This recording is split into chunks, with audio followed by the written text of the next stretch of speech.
مبروك لمصر وللمصريين الصرح الكبير العملاق قناة السويس الجديدة، الأمل الجديد اللي كلنا إن شاء الله يعني بنفتح شبابيكنا وأبوابنا عليه بإذن الله، يكون يعني شريان الأمل والخير والنماء والنجاح لأولادنا والأولاد ولادنا.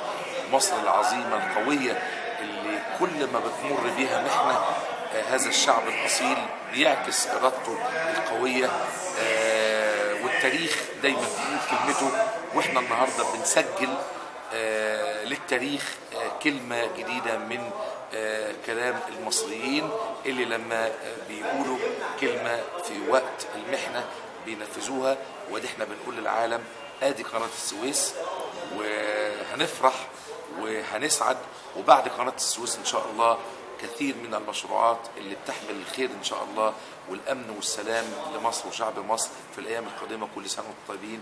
تحياتي ليكم. هاني كمال، مدير عام الانشطه الثقافيه والفنيه في وزاره التربيه والتعليم. طب بالنسبه لدور الثقافه يا فندم، حضرتك يعني شايف ان المفروض يبقى دور الثقافه ايه في ظل العصر اللي احنا بنعيشه؟ مش دور الثقافه بس، دور مؤسسات الدوله كلها، الثقافه والرياضه وكل مؤسسات الدولة، سواء المؤسسات العسكرية أو المؤسسات القومية أو مؤسسات المجتمع المدني أو الأهالي أو الأطفال أو الشباب أو الكبار.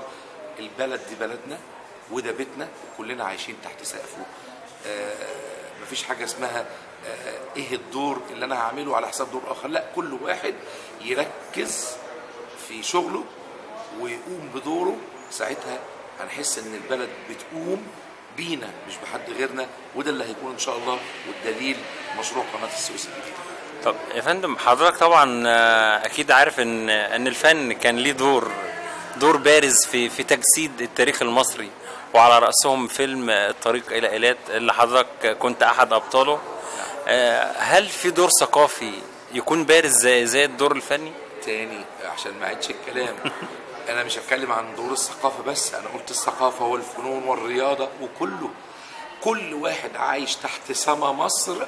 افرض واحد ما بيقومش بدور ثقافي ولكنه بيقوم بدور ممكن يكون دور مهم جدا أو أكثر أهمية، إنه ينظف الشارع، إنه يحافظ على الأمن، إنه يشتغل حرفته بإتقان وبضمير. مش هو ده، مش ده كله مهم؟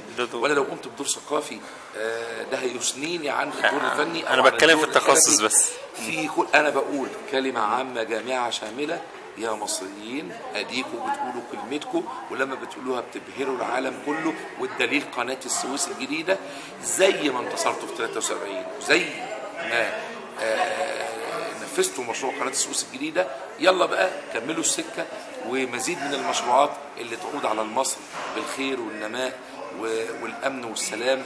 وربنا يوفق ان شاء الله مصر وشعب مصر ويحميها من اي حد يريد بها سوء، وربنا سبحانه وتعالى حافظها، فالله خير حافظا وهو ارحم الراحمين. شكرا لحضرتك يا فندم.